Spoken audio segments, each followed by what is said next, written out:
Hi viewers, welcome back to another awesome video. நம்ம பிரதமர் மோடி அவர்கள் அமெரிக்காவுக்கு பயணம் பண்ணி ட்ரம்ப்பை பார்த்து சில விஷயங்களை பேசியிருந்தாரு அப்படிங்கிற செய்தி நமக்கு தெரியும். இந்த பயணத்தின் முடிவுல யாருக்கு லாபம்? லாபம் அடைஞ்சது யாரு? இந்தியாவா? அமெரிக்காவா? மேலோட்டமா இந்த நுனிப்புல் மேயிறது போல அப்படின்னு பார்த்தா இந்தியாவுக்கு F-35 எல்லாம் கிடைச்சிருக்குப்பா. இந்தியாவிற்கு லாபம் மாதிரி தான் தெரியுது அப்படின்னு பார்க்கலாம். ஆனாலும் இதற்கு பின்னாடி இருக்கும் உலக அரசியல், இன்னும் சில முக்கியமான விஷயங்கள் எல்லாமே நம்ம பார்க்க வேண்டியது இருக்கு. அப்பதான் இந்த டீல் யாருக்கு லாபம், மேலும் இந்த சந்திப்புல யார் லாபம் அடைகிறாங்க அப்படிங்கிற விஷயம் நமக்கு தெரிய வரும். இந்த டீலோடைய எண்ட் யாருக்கு லாஸ், யாருக்கு ப்ராஃபிட் அப்படிங்கிறத தெரிஞ்சுக்க போறோம். But before going into that பல முக்கியமான செய்திகளையும் இன்னைக்கு நம்ம பார்க்க போறோம். குறிப்பா ஹமாஸுக்கு சனிக்கிழமை இரவு 12 மணி வரை தான் டெட்லைன் அப்படின்னு ட்ரம்ப் சொல்லியிருந்தாரு. இல்லைன்னா நீங்க நரகத்தை பார்ப்பீங்க, என்ன வேணாலும் நடக்கலாம், அதுக்கு நான் பொறுப்பு இல்லை அப்படின்லாம் ட்ரம்ப் சொல்லியிருந்தாரு. என்ன விஷயம் அப்படிங்கிறதையும் இன்னைக்கான காணொலியில் நம்ம பார்க்க போறோம். ஸோ நீங்கள் பார்த்து கொண்டிருப்பது ஆயுதம் அறிவோம் நேயர்களுக்கு அன்பு வணக்கங்கள். Let's dive into it.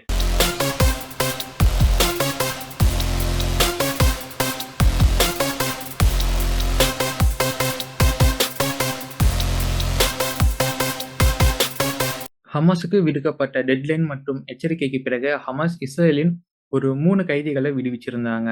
So அதற்கு பிறகு இப்போ ட்ரம்ப் லேட்டஸ்டா என்ன சொல்லியிருக்கிறாருன்னா, போற தினமோ நல்லபடியா தான் எனக்கு தெரியுது. ஏன்னா நான் சொன்ன பிறகு ஹமாஸ் 3 பேரை விடுவிச்சிருக்கிறாங்க.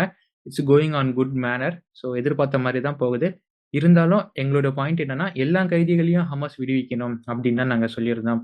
ஸோ அது இன்னும் நடக்கல. அதனால 12 மணி வரைக்கும் பார்க்கலாம். அதற்கு மேல இஸ்ரேல் என்ன வேணாலும் பண்ணிக்கலாம். They are free to do it அப்படிங்கிறது தான் அவர் சொல்லியிருக்கிறாரு. அதற்கு நாங்க பேக் பண்றோம். இஸ்ரேல் அதற்கு மேல என்ன நடந்தாலும், அதாவது ஹமாஸ் எல்லாத்தையும் விடுவிக்கல, இஸ்ரேல் எது வேணாலும் பண்ணலாம் அப்படிங்கிற பட்சத்துல இஸ்ரேல் அவங்க முடிவு பண்ணி என்ன பண்ணாலும் அதற்கு நாங்க பேக் பண்றோம், நாங்க சப்போர்ட் பண்றோம் அப்படின்னு இப்ப அமெரிக்காவின் ட்ரம்ப் அவர்கள் ஒப்புதல் கொடுத்துட்டாரு.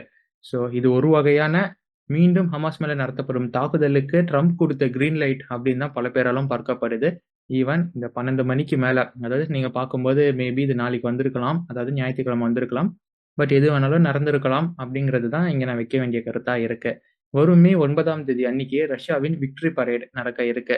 ஜெர்மனியை தோற்கடிச்சதின் வெற்றியை பறைசாற்றும் விதமா இந்த விக்டரி பரேட் ரஷ்யாவால் நடத்தப்படுது. இந்த விக்டரி பரேடுக்கு ரஷ்யா, சைனா மற்றும் அமெரிக்காவின் பிரதமர்களை அழைச்சிருக்காங்க. ஜி ஜின்பிங் நீங்களும் வாங்க, ட்ரம்ப் நீங்களும் வாங்க, உங்க விக்டரி பரேட்ல கலந்துக்குங்க அப்படிங்கிற மாதிரி ஒரு கோரிக்கை இப்ப ரஷ்யாவின் புட்டின் சார்பாக வைக்கப்பட்டிருக்கு. ஃபர்ஸ்ட் பாசிட்டிவ் நியூஸ்ல இருந்து போலாம், ஏன்னா அதுதான் கம்மி. And Mr. President, what you would like to say about the Bangladesh issue, because we saw and it is evident that how the deep state of United States was involved. Bangladesh India பிரச்சனையை மோடி கிட்டேயே நான் விட்டுறேன். பங்களாதேஷுக்காக India 100 ஆண்டுகளுக்கு மேல இந்தியாவும் சரி, இந்தியாவின் ரா அமைப்பும் சரி வேலை செஞ்சுக்கிட்டு வராங்க. அதை பத்தியும் நான் படிச்சிருக்கேன். ஸோ பங்களாதேஷ் இஷ்யூவில் நாங்கள் தலையிட மாட்டோம், அதை மோடியே தலையிட்டு மோடியே அதை முடிவு பண்ணிப்பாரு அப்படின்னு ட்ரம்ப் அவர்கள் சொல்லிட்டாரு.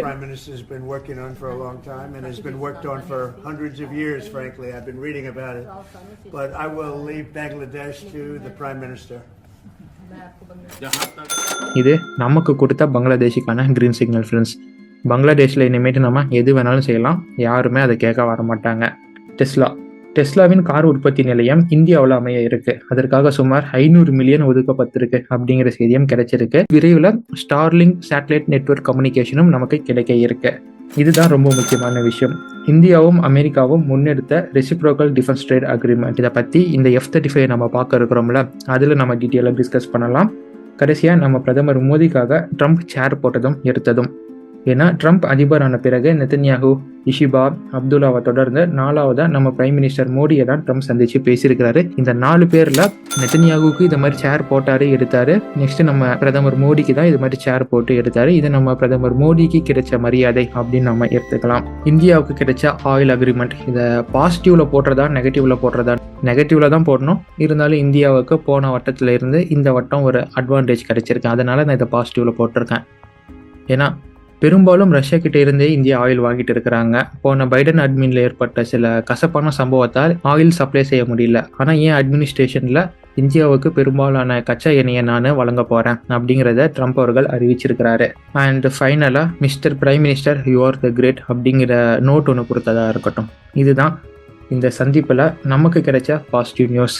இப்போ நீங்கள் எதிர்பார்த்துட்டு இருந்த அந்த செய்திகளுக்கு போகலாமா? மோடி நம்மளை பார்த்து ஏதோ நெகோஷியேட் பண்ண வராரு, அந்த நெகோசியேஷனில் கண்டிப்பாக இந்த ரெசிப்ரோக்கல் டேக்ஸும் இடம்பெறும் அப்படின்னு சுதாரிச்சுக்கிட்ட ட்ரம்ப் என்ன பண்ணாருன்னா, மோடி ட்ரம்ப்பை பார்க்கறதுக்கு ஒரு சில மணி நேரத்துக்கு முன்னாடி ட்ரம்ப் ஆஃபீஸ்ல இருந்து ரெசிப்ரோக்கல் டேக்ஸுக்கான அறிவிப்பு வருது. இந்த அறிவிப்பை நேரடியாக ட்ரம்ப் அவர்களே வெளியிடுறாரு. இந்த ரெசிப்ரோக்கல் டேக்ஸ் அப்படிங்கிறது என்ன? ஒரு வரியில் சொல்லணும்னா பலிக்கு பலி, கண்ணுக்கு கண்ணு, காதுக்கு காது. உங்கள் நாட்டில் எங்கள் பொருளுக்கு எவ்வளோ இறக்குமதி வரி விதிக்கிறீங்களோ அதே அளவுக்கு கூட்டவோ குறைக்கவோ இல்லாமல் சேம் பர்சன்டேஜ் உங்கள் பொருளுக்கு எங்கள் நாட்டிலையும் வரி விதிக்கப்படும். இதுதான் ட்ரம்பின் ரெசிப்ரோக்கல் டேக்ஸ் ஆனது. இது உலக நாடுகள் எல்லாருக்கும் பொருந்தும். நம்ம பிரதமர் மோடியை சைடில் வச்சுக்கிட்டே ஒரே மேடையில ட்ரம்ப் சொல்றாரு, இந்தியா மாதிரி எங்கள் பொருளுக்கு யாருமே வரி போடுறது இல்லைங்க. Modi is the king of tariff அப்படிங்கிற வார்த்தையை அவர் சொல்றாரு. இதற்கு உதாரணமாக ஹார்லி டேவிசன் பைக் ஏன் இந்தியாவிலிருந்து கிளம்புனாங்க அப்படிங்கிறதையும் எக்ஸாம்பிளாக அவர் அந்த இடத்துலயே சொல்றாரு. இங்க நம்ம புரிஞ்சுக்க வேண்டியது என்னன்னா, மோடி ட்ரம்பிடம் டிஸ்கஷன் ஸ்டார்ட் பண்ணா கண்டிப்பா இந்த ரெசிப்ரோக்கல் டேரிஃப்ல ஏதோ நெகோஷியேட் பண்ணுவாரு. அதனால அவர் பார்த்து பேசுறதுக்கு முன்னாடியே ரெசிப்ரோக்கல் டேக்ஸை நம்ம ஓபன் பண்ணிட்டோம் அப்படின்னா இதற்கப்புறம் அவர் அதை பத்தி பேசுறதுக்கு எந்த சான்ஸுமே இருக்காது. அதனால இந்த ஒரு முன்னேற்பாடா இந்த ஒரு ரெசிப்ரோக்கல் டேரிஃபா மோடியிடம் பேசுறதுக்கு முன்னாடி, அதாவது நெகோசியேஷன் பண்றதுக்கு முன்னாடியோ இல்ல டிஸ்கஷன் பண்றதுக்கு முன்னாடியோ ட்ரம்ப் அவர்கள் முன்கூட்டியே அறிவிச்சிட்டாரு. And on trade, I have decided for purposes of fairness that I will charge a reciprocal tariff, meaning whatever countries charge the United States of America, we will charge them. No more, no less. In other words, they charge us a tax or tariff. Next இந்த bilateral trade 2030க்குள்ள India America இடையே 500 பில்லியனுக்கான வர்த்தகம் நடக்க வேண்டும் அப்படிங்கிறதுல இரு நாடும் ஒப்பந்தம் போட்டிருக்காங்க. 2023 2024 வாக்குலலாம் நீங்க பாத்தீங்கன்னா சுமார் 194 பில்லியனுக்கான வர்த்தகமே இந்த பைலேட்டரல் ட்ரேட் மூலியமா நடந்தது. அதுல பெரும்பாலும் டிஃபென்ஸ் ட்ரேட் அப்படிங்கிறது ஆல்மோஸ்ட் 0 பக்கம் தான் இருந்துச்சு. ஆனால் இதை அப்படியே டபுள் மடங்கு இப்போ உயர்த்தி நம்ம கண்டிப்பாக 300 பில்லியன் அப்படிங்கிற ட்ரேடை அச்சீவ் பண்ணணும் அப்படிங்கிற மாதிரி ட்ரம்ப் அவர்கள் மோடி கிட்ட சொல்லியிருக்கிறாரு. ஆனால் இதில் மறைஞ்சிருக்கிற விஷயமும் ட்ரம்ப் போட்ட பிளானும் தான் இங்கே நம்ம பாராட்டியே ஆகணும். ட்ரம்ப் என்ன ஒரு பிளான்ல இருக்கிறாரு, பிரிக்ஸ்ல இருக்க நாடுகளை நியூட்ரல் ஆக்கணும். சரி, இதற்கும் இந்த 500 பில்லியனுக்கான இந்தியாவுடன் போட்டப்பட்ட டீலுக்கு என்ன சம்பந்தம் அப்படின்னு பார்த்தா, இந்தியா ரஷ்யாவுடன் சேர்ந்து பிரிக்ஸ்ல உள்ள நாடுகளுடன் சேர்ந்து இந்த நேஷனல் கரன்சியை ப்ரொமோட் பண்றதும் பிரிக்ஸ் கரன்சியை ப்ரொமோட் பண்றதும் இருக்கிறாங்க. பேரலா டாலரை அவாய்ட் பண்ணும் வேலையிலையும் இறங்கியிருக்கிறாங்க. ஆனால் இப்போ போடப்பட்டிருக்கும் இந்தியா அமெரிக்காவின் இந்த 500 பில்லியனுக்கான டீலில் இந்தியா என்னதான் பிரிக்ஸ் நாடுகளில் ஒன்றா இருந்தாலும், நேஷனல் கரன்சி பைலேட்டரல் ட்ரேடுன்னு இருந்தாலும், டாலருக்கு மாற்றாக வணிகம் செஞ்சாலும் இந்த டாலரை அவாய்ட் பண்ணணும் அப்படிங்கிற கான்செப்டில் பிரிக்ஸ் நாடுகளில் இந்தியாவால் ஜொலிக்க முடியாது.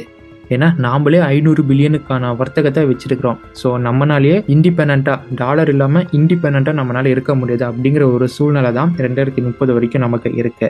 ஆப்வியஸ்லி பிரிக்ஸ்ல இருக்க நாடான நமக்கே டாலர் தேவைப்படும் அப்படிங்கிற பட்சத்தில் நாம எப்படி டாலரை கம்ப்ளீட்டாக அவாய்ட் பண்ணுவோம் ஆஸ் ஏ பிரிக்ஸ் கண்ட்ரியா? இதுதான் இதற்கு பின்னாடி இருக்கும் சூட்சமம். ஸோ பிரிக்ஸில் இருக்கும் ஒரு நாடு இந்தியா, அவங்களால டீடாலரைசேஷன் கண்டிப்பாக பண்ண முடியாது. அதாவது பிரிக்ஸ்குள்ளே இருக்க நாடுகளுக்குள்ளே பண்ணலாம். ஆனால் இந்தியாங்கிற நாடு என்டையராக டாலரை டீடாலரைசேஷன் பண்ணுமா அப்படின்னு கேட்டால் இந்த 2030 வரை அது ஆகாது. அப்படிங்கிறது தான் இந்த 500 பில்லியனுக்கான டீலுக்கு பின்னாடி இருக்கும் ரகசியமும் ட்ரம்ப் இந்த பிரிக்ஸ் கரன்சியை டெட் ஆக்குவான் அப்படின்னு சொன்ன ஒரு கனெக்டிங் பாயிண்ட்டும் இங்கே தான் வருது. இதில் இன்னொரு செய்தியும் பரப்பப்படுது. பேசாமல் பிரிக்ஸில் இருந்து இந்தியாவை கழட்டி விட்டுடலாம், இந்தியாவால் இனிமேட்டு நமக்கு எந்த பிரயோஜனமும் இல்லை, இந்தியா அமெரிக்கா பக்கமும் டாலர் பக்கமும் சாஞ்சிட்டாங்க அப்படின்னு மோடி ட்ரம்ப் மீட்டிங்க்கு பிறகு பிரிக்ஸில் இருந்து செய்தி வந்ததா செய்தி வெளியிடப்பட்டது. ஆனால் கொஞ்ச நேரத்திலே அப்படி எந்த செய்தியும் வரல. இது ஒரு ஃபேக் நியூஸ் அப்படிங்கிறதும் கன்ஃபர்மேஷன் செய்யப்பட்டது. பட் ஒரு வதந்தி பரப்பப்பட்டிருக்கு அப்படிங்கிறது மட்டும் உண்மை. ஃபைனலாக F-35 இந்தியாவுக்கு F-35 வழங்க ட்ரம்ப் முடிவு பண்ணிட்டார் ஃப்ரெண்ட்ஸ். F-35 இந்தியாவுக்கு தந்தா அதற்கு பின்னாடி இருக்கும் காரணம் என்ன, ஸோ எப்படியாப்பட்ட டீலாக இருக்கும், எது மாதிரியான ரெஸ்ட்ரிக்ஷன்ஸ் இருக்கும் அப்படின்னு நம்ம ஓரளவுக்கு ப்ரொஜெக்ட் பண்ணி சொல்லியிருந்தோம். ஆப்வியஸ்லி அது எல்லாமே இங்கே உண்மை அப்படிங்கிறது ட்ரம்ப் சொன்ன விஷயத்துலேருந்து நமக்கு தெளிவாகியிருக்கு. So we are on right track. இந்தியாவுக்கு கவர்மெண்ட் டு கவர்மெண்ட் டீலாக தான் F-35 அமெரிக்கன்ஸ் தர போகிறாங்களாம். மேலும் தரக்கூடிய F-35 நமக்கு ஏற்ற மாதிரி ரெஸ்ட்ரிக்டட் மாடிஃபிகேஷன்ஸ், அதாவது F-35 ஒரு சில மாடிஃபிகேஷன் மட்டும் நமக்கு ஏற்ற மாதிரி நம்ம பண்ணிக்கலாம். Like BNet SDR, local IAF, இது மாதிரி நமக்கு வேணுங்கிற சாதனங்களை நாம் இன்ஸ்டால் பண்ணிக்கலாம். சரி, F-35 தான் நம்ம வாங்க போகிறோம் அப்படின்னு முடிவு பண்ணிட்டா மினிமம் எப்படி இஸ்ரேல் அமெரிக்கா கிட்டேருந்து F-35 வாங்கி அவங்களுக்கு ஏற்ற மாதிரி கான்ஃபிகர் பண்ணி F-35 அதுங்கிற வேரியண்ட்டை உருவாக்குனாங்களோ அதே மாதிரி F-35 அதுங்கிற மாதிரி F-35 இந்தியா அப்படிங்கிற மாதிரி நாமளும் உருவாக்கணும். அந்த அளவுக்கு கஸ்டமைசேஷனோட நமக்கு வேணும்னு நம்ம சொல்லியிருந்தோம். இப்போ அந்த அளவுக்கு கஸ்டமைசேஷனோட தான் நமக்கு அமெரிக்கன்ஸ் F-35 தர போகிறாங்க. ஸோ ஓரளவுக்கு நம்ம மாடிஃபை பண்ணி நமக்கு வேணுங்கிற மாதிரி யூஸ் பண்ணிக்கலாம். அடுத்த கேள்வி ஒன்று வரும், நாம் தான் S-400 யூஸ் பண்ணுறோமே, அப்புறம் எப்படி நமக்கு F-35 தர ட்ரம்ப் முடிவு பண்ணார்? ஏன்னா டர்க்கியும் இதே பஞ்சாயத்தில் தான் சிக்கிட்டு இருக்கிறாங்க. அவங்களும் S-400 பயன்படுத்துகிறாங்க. அவங்களுக்கு F-35 தர மாட்டேன்னு சொன்ன அமெரிக்கா இப்போ நமக்கு மட்டும் F-35 தர ஒத்துக்கிறாங்கன்னா என்னமோ ஒன்று இருக்குல்ல. அது என்ன அப்படின்னு பார்த்தோம்னா, டர்க்கிங்கிறது நேட்டோவின் ஒரு நாடு. அதுவும் இல்லாமல் இந்த F-35 ப்ராஜெக்ட் இனிஷியேட் பண்ணும் போது டர்க்கியும் இதில் இன்வெஸ்ட்மெண்ட் பண்ண ஒரு நாடாக இருந்தது. அதாவது இந்த ப்ராஜெக்ட் வளர்த்தெடுத்த ஒரு நாடாக இருந்தது. ஆஸ் எ ரிசல்ட் இந்த ப்ராஜெக்டின் அவுட்புட்டாக கண்டிப்பாக டர்க்கிக்கு F-35 தரப்பட்டே ஆகணும். ஸோ எப்படி இருந்தாலும் நமக்கு F-35 கிடைக்கும் அப்படின்னு தைரியத்தில் இருந்த டர்க்கி நேராக ரஷ்யா கிட்ட இருந்து S-400 வாங்கி இன்ஸ்டால் பண்ணுறாங்க. அப்போ அமெரிக்காவுக்கு கோபம் வருது, நீ ரஷ்யா கிட்ட இருந்து அட்வான்ஸ்டு ஏர் டிஃபென்ஸ் சிஸ்டமும் வாங்குவ, எங்கள் கிட்ட இருந்து அட்வான்ஸ்டு ஏரியல் சுப்பீரியாரிட்டியும் நீ பெறுவியா F-35 மூலியமா? உனக்கு நான் F-35 தரமாட்டேன், நீ ப்ராஜெக்ட்ல இருந்து கிளம்பு, வெளியேறு அப்படின்னு டர்க்கியை கிக் அவுட் பண்ணிட்டாங்க F-35 ப்ராஜெக்ட்ல இருந்து. அதனால தான் F-35 அமெரிக்கா டர்க்கிக்கு தரமாட்டேன் அப்படின்னு சொன்ன காரணமும். அதே மாதிரி கேட்ஸாவும் ஒன்று இருக்கு. கேட்ஸ்லேருந்து நமக்கு முழுமையாக பைடன் அரசே விலக்கு கொடுத்துட்டாங்க. அதுவும் இல்லாமல் இப்போ ட்ரம்ப் அதை பெருசாக கண்டுக்கிறது இல்லை. நேட்டோவின் நாடாக டர்க்கி இருந்ததுனால தான் அவங்களுக்கு S-400 இருக்கும்போது F-35 தரப்படலை. இதே நமக்குன்னு வந்தால் நம்ம நேட்டோ நாடும் இல்லை, F-35 நம்ம இன்வெஸ்ட்மெண்ட் பண்ண நாடும் இல்லை. ஸோ அதனால் S-400 இருந்தாலும் நாம் F-35 வாங்கி பயன்படுத்திக்கலாம் அப்படிங்கிற ஒரு மாற்று வழியில் நமக்கு F-35 ட்ரம்ப் அவர்கள் தராரு. இந்த இடத்துல இன்னொரு விஷயத்தையும் நான் பதிவு பண்ண விரும்புகிறேன். அதாவது இப்போ நடந்த ஏரோ இந்தியா ஷோவில் Su-57 பார்த்து பல பேரும் Su-57 சைடில் இருக்கிறதுக்கான வாய்ப்புகள் நிறையவே இருக்குது. அது மூலியமாக இன்ஃப்ளூயன்ஸ் ஆகியிருக்கிற வாய்ப்பு நிறையா இருக்குது. அதனால் F-35 ஏதோ டொக்க விமானம் அப்படின்னு நம்ம நினைக்கக்கூடாது. One of the capable fighter jet தான். போன காணொலியில் தான் நம்ம சொல்லியிருந்தோம், டெலுரைட் மற்றும் கேட்மியம் டிடெக்டர்ஸ் மூலியமாக டிடெக்ட் பண்ண முடியும்னா. நாம டிடெக்ட் பண்ண முடியும் தான், இருந்தாலும் அது ஸ்டெல்த்துங்கிறத அவங்களும் மறுக்கலை. அதையும் நான் அந்த இடத்துலேயே சொல்லியிருந்தேன். So F-35 is stealthy and it is capable. So இந்த F-35 பற்றி கடைசியாக ஒரு செய்தியை சொல்ல விரும்புகிறேன். இந்த F-35 வச்சு தான் நம்மளைய ட்ரம்ப் அவர்கள் மடக்கியிருக்கிறாரு. இந்த F-35 டீல் ஆனது இந்தியா போட்டே ஆகணும் அப்படிங்கிற ஒரு கண்டிஷனில் தான் இருக்கு. ஏன்னா ஆரம்பத்தில் ட்ரம்ப் என்ன சொல்லியிருந்தாருன்னா, இந்தியா அதிகமான அளவுக்கு எங்ககிட்ட இருந்து டிஃபென்ஸ் ப்ராடக்டை கொள்முதல் பண்ணணும் அப்படின்னு சொல்லியிருந்தாரு. இல்லைன்னா அதற்கு வேற மாதிரி விளைவுகள் ஏற்படும் அப்படின்னு சொல்லியிருந்தாரு. ஆல்ரெடி ஒரு அழுத்தத்தில் நம்ம இருக்கிறோம், அமெரிக்கா கிட்ட இருந்து அதிகமான ராணுவ சாதனங்களை கொள்முதல் பண்ணணும்னு. இது வரைக்கும் ஓப்பன் பண்ணாத ஆஃபரை F-35 ட்ரம்பாலேயே ஓப்பன் பண்ணப்பட்டிருக்கு. அதனால ஒரு மறைமுக அழுத்தத்திற்கு நம்ம F-35 வாங்க வேண்டும் அப்படிங்கிற இடத்திற்கு தள்ளப்பட்டிருக்கிறோம். சரி, இந்த F-35 டீல் ஆனது அமெரிக்கா எப்படி கொடுப்பாங்கன்னா, மேலே சொன்னோம் பார்த்தீங்களா 2030 வரை இந்த 500 பில்லியனுக்கான டீல் நம்ம போட்டிருக்கோன்னு. அந்த டீல் எப்படி போகுதோ அதன்படி தான் நாங்கள் உங்களுக்கு F-35 தரது இருக்கட்டும், தராமல் இருக்கிறதும் இருக்கட்டும், அதை பொறுத்து தான் அமையும் அப்படிங்கிறதையும் போகிற போக்கில் ட்ரம்ப் அவர்கள் ஒரு குண்டா தூக்கி போட்டு போயிட்டாரு. நீ என்கிட்ட இருந்து F-35 வாங்கணும், நான் உனக்கு கொடுப்பேன், ஆனால் நான் எப்படி கொடுப்பேன், அதில் கை வைப்பேனா வைக்க மாட்டேனா அப்படிங்கிறது நீ என்கிட்ட போட்டிருக்கிற 500 பில்லியனுக்கான அக்ரிமெண்ட்ல நீ எப்படி செயல்படுறியோ அதை பொறுத்து தான் அமையும். குக்கி போட்டு தான் இந்த F-35 டீல் நமக்கு கொடுக்கப்பட்டிருக்கு. நம்ம வாங்கணும், அதில் வேற வழி இல்லை. ஆனால் வாங்குறது எண்ணிக்கையில் கம்மியாக வாங்கிட்டோன்னு வைங்களேன், அதாவது ட்ரம்ப் மனசு கஷ்டப்படாத மாதிரி ஒரு 2 ஸ்குவாட்ரனோ இல்லை 40 போர் விமானங்களோ வாங்கிட்டு மற்ற போர் விமானங்கள் நமக்கு வேணுங்கிற நிறுவனம் கிட்ட இருந்தோ நமக்கு வேணுங்கிற நாடுகிட்ட இருந்தோ நம்ம வாங்கிக்கலாம். இது மூலியமா நம்மளுடைய அந்த ஜியோ பொலிட்டிக்கல் ஸ்டெபிலிட்டி அப்படிங்கிறது மெயின்டைன் செய்யப்படும். ஏன்னா ஒரு பக்கம் ரஷ்யா பயங்கரமான ஆஃபர் கொடுத்து வச்சிருக்கிறாங்க, நாங்கள் Su-57 உங்களுக்கு தரோம், ஃபுல் லைசன்ஸோட தரோம். விச் மீன்ஸ் நீங்கள் லோக்கலாக ப்ரொடியூஸ் பண்ணலாம், லோக்கலாக மேனுஃபேக்சர் பண்ணலாம், நீங்களே அதை வேணுங்கிற மாதிரி இண்டிஜினைசேஷன் கஸ்டமைசேஷனும் நீங்கள் பண்ணிக்கலாம். Entirely you are allowed to do what you do அப்படின்னு அவங்க சொல்லிட்டாங்க. இது போக எங்ககிட்ட இருந்து Su-57 நீங்கள் வாங்குனீங்கன்னா உங்களுடைய AMCA ப்ரோக்ராமுக்கு நாங்கள் எங்களால் முடிஞ்ச அளவுக்கு சப்போர்ட் பண்ணுவோம் அப்படின்னு அவங்க ஒரு ஆஃபரை கொடுத்துருக்குறாங்க. Which is very huge for us. அதே மாதிரி ஒரு ரிலையபிள் டிஃபென்ஸ் பார்ட்னராக இத்தனை வருஷம் வரைக்கும் நம்மளுடைய ரஷ்யா தான் இருந்துகிட்டு இருக்கிறாங்க. அதே மாதிரி ஒரு இன்ஃப்ளூயன்ஸும் நமக்கு ஏற்பட்டிருக்கு இந்த ஏரோ இந்தியா 2025 Su-57 பர்ஃபார்மன்ஸ் பார்த்து. அதனால் இப்போ Su-57 இல்லை F-35 அப்படிங்கிற ஒரு சூழல் இருக்குது.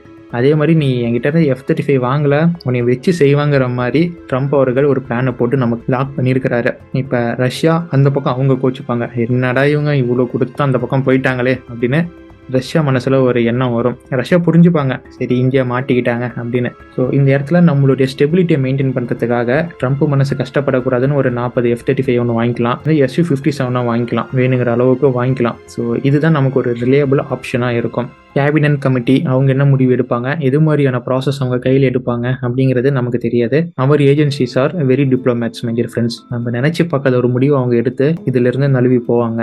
பட் ஒரு விஷயம் என்னென்னா, இந்த F-35 வாங்குறது அப்படிங்கிறது இந்த F-35 வாங்குறதை விடவும் அதை மெயின்டைன் பண்ணுறதுல தான் ரொம்ப சிரமம். ஜப்பான் கிட்ட போய் கேட்டு பார்த்தா அவங்க என்ன சொல்கிறாங்கன்னா, நாங்கள் F-35 அமெரிக்கா கிட்ட தான் வாங்கினோம், ஆனால் அதை மெயின்டைன் பண்ண முடியாமல் நாங்கள் தவிச்சிக்கிட்டு இருக்கிறோம். அதனால எங்களுடைய பெரும்பாலான F-35 ஹேங்கர்லேயே நிப்பாட்டி வச்சிருக்கிறோம் சார், யூஸ் பண்ண கூட முடியல, ஏன்னா இட் நீட்ஸ் மோர் மெயின்டெனன்ஸ் அப்படிங்கிறாங்க. ஸோ அந்தளவுக்கு மெயின்டெனன்ஸ் காஸ்ட்டு இழுக்கக்கூடிய F-35 நாம் வாங்கி பயன்படுத்துறது நமக்கு மிகப்பெரிய சுமையாக தான் இருக்கும், குறிப்பாக நம்ம IIF-க்கு. இதை இன்னொரு கோணத்தில் என்ன சொல்கிறாங்கன்னா, சப்போஸ் நம்ம இந்தியாவுக்கு F-35 கொடுத்து அவங்கள பிளாக் பண்ணிட்டோன்னா பெரிய அளவுக்கான பட்ஜெட் அவங்க சைட்லேருந்து F-35க்கு அலோகேட் செய்யப்படும். இது அவங்களுடைய AMCA ப்ராஜெக்ட்டுக்கு போடப்படும் கேட்டாகவும் இருக்கும். செல்ஃப் ரிலையன்ஸ் பட்ஜெட்டில் அவங்களுக்கு மிகப்பெரிய துண்டு ஏற்படும். இது ஓரளவுக்கு இந்தியாவை கட்டுப்படுத்துறதுக்கான வழி அப்படின்னும் அவங்க இந்த ஆஃபரை கொடுத்தாங்க அப்படின்னும் பல வல்லுநர்களாலும் ஒரு கோணத்தில் சொல்லப்படுது. பட் எது எப்படி இருந்தாலும் F-35 நம்ம எதிர்பார்த்த போர் விமானம் தான். இந்த ஆஃபர் கிடைச்சிருக்கிறது ஒரு வகையில் லாபம் தான். என்ன ஒரு குக்கியோட நமக்கு கிடைச்சிருக்கு, அதனால இது ஒரு சிக்கலான ஆஃபராக பார்க்கப்படுது. அண்ட் ஃபைனலாக நம்ம அந்த ரெசிப்ரோக்கல் டிஃபென்ஸ் ட்ரேட் அப்படிங்கிறத சொல்லியிருந்தோம் இல்லைங்களா, which is very important for India. America கிட்ட இந்தியா சொல்கிறாங்க, நீங்கள் எப்படி ரெசிப்ரோக்கல் டேக்ஸ்ன்னு நாங்கள் எந்த அளவுக்கு உங்கள் பொருள் மேலே டேக்ஸ் போடுறோமோ அந்த அளவுக்கு நீங்கள் போடுறீங்களோ, அதே மாதிரி நாங்கள் எந்த அளவுக்கு உங்ககிட்ட இருந்து இராணுவ சாதனங்களை கொள்முதல் பண்ணுறோமோ அந்த அளவுக்கு நீங்களும் எங்கள் கிட்ட இருந்து இராணுவ சாதனங்களை கொள்முதல் பண்ணணும் அப்படிங்கிற நெகோசியேஷனை முன்னெடுத்துருக்கிறாங்களாம். இது இன்னும் கம்ப்ளீட் ஆகலை, இந்த ஒரு நெகோசியேஷன் ஸ்டார்ட் செய்யப்பட்டிருக்கு அப்படிங்கிற பேச்சுவார்த்தைகள் தான் இருக்குது. இது ஃபர்தராக எப்படி போகும், இதுக்கும் இந்த F-35க்கும் என்ன டை அப்படிங்கிறது எல்லாமே இன்னும் வெளியே வரல, இன்னும் ஸ்டார்ட் ஆகலை. பட் இந்தியா இப்படி ஒரு நெகோசியேஷனை முன் வச்சிருக்கிறாங்க அப்படிங்கிறது மட்டும் செய்தியாக இருக்குது. மோடியின் பயணத்தில் யாருக்கு லாபம், ட்ரம்ப்புக்கா இல்லை மோடிக்கா, இந்தியாவுக்கா அமெரிக்காக்கா, அதை சொல்லுப்பா அப்படின்னு கேட்டிங்கன்னா அதில் என்ன நடந்தது அப்படின்னு சுருக்கமாக சொல்லிடுறேன். அதை பொறுத்து நீங்களே முடிவு பண்ணிக்கோங்க. மோடியின் அமெரிக்க பயணத்தில் அமெரிக்காவுக்கு கிடைச்சதுன்னா பில்லியன் கணக்கில் இந்தியாவில் இருந்து சேல்ஸ் என்னென்ன அப்படின்னு பார்த்தீங்கன்னா, T-8I maritime surveillance aircraft 6 procure பண்ண முடிவு பண்ணிட்டாங்க. ஸ்ட்ரைக்கர் அதை இந்தியாவில் மேனுஃபேக்சர் பண்ண முடிவு பண்ணிட்டாங்க. இது போக இன்னொரு டிஃபென்ஸ் சிஸ்டமும் நம்ம வாங்குறோம் அமெரிக்கா கிட்ட இருந்து. அமெரிக்கா பொருட்களுக்கான டேக்ஸ் குறைக்கப்பட்டிருக்கு, which is reflection of Americans reciprocal tax. இந்தியாவுக்கு ஏற்றுமதி செய்ய போகும் அமெரிக்காவின் கச்சா எண்ணெய், இந்திய குடியேறிகளை மீண்டும் அமெரிக்காவுக்கு அனுப்பப்படுவது. ஸோ இதெல்லாம் அமெரிக்காவுக்கு கிடைச்ச பாசிட்டிவ்ஸ். இந்தியாவுக்கு என்னென்ன கிடைச்சிருக்கு அப்படின்னு பார்த்தீங்கன்னா, ஒரு தீவிரவாதியின் எக்ஸ்ட்ராடிஷன், இந்தியாவுடன் போடப்பட்டிருக்கும் ரெசிப்ரோக்கல் டிஃபென்ஸ் சேல், இது ஹேங்கிங்கில் தான் இருக்குது. சப்போஸ் சக்ஸஸ் ஆனால் இது ஓகேன்னு எடுத்துக்கோங்க. F-35 டீல் நமக்கு கிடைச்சிருக்கு. பிரைம் மினிஸ்டர் மோடி அவர்களுக்கு URA கிரேட்டுங்கிற ஒரு நோட் கிடைச்சிருக்கு. பங்களாதேஷுக்கான நமக்கு ஒரு ஃப்ரீ லைசன்ஸ். ஸோ இதுதான் நமக்கு கிடைச்சது. அமெரிக்காவுக்கு கிடைச்சது என்ன அப்படின்னு உங்களுக்கு நான் சொல்லிட்டேன். அண்ட் இப்போ ஸ்க்ரீனை பாருங்கள், உங்கள் பார்வைக்காக F-35 விசஸ் Su-57 எது லாபம் அப்படிங்கிற முழு டீட்டெயில்ஸும் உங்களுக்கு ஸ்க்ரீனில் தெரியும். இதை பார்த்து F-35 பெஸ்ட்டா Su-57 நமக்கு பெஸ்ட்டா அப்படிங்கிறத நீங்களே முடிவு பண்ணிக்கோங்க. அண்ட் ஸ்டில் சொல்கிறேன், Su-57 பல பேரும் இன்ஃப்ளூயன்ஸ் ஆகியிருக்கிறீங்க. ஸோ கொஞ்சம் நியூட்ரலாக இருந்து பாருங்கள் எது பெஸ்ட்டு அப்படிங்கிறது. இந்த வீடியோ முழுசாக பார்த்துருந்தீங்கன்னா உங்கள் கமெண்ட் என்ன அப்படிங்கிறத தெரியப்படுத்துங்க. யாருக்கு லாபம், மோடிக்கா ட்ரம்ப்புக்கா அப்படிங்கிற உங்களுடைய கருத்தை மறக்காமல் கமெண்ட் பாக்ஸில் கமெண்ட்டாக போடலாம். You are free to do comments. மீண்டும் அடுத்த ஒரு பதிவில் சந்திக்கிறேன். அதுவரை இணைந்திருங்கள் ஆயுதம் வடிவமில் and stay tuned for next video my dear friends. நன்றி, வணக்கம்.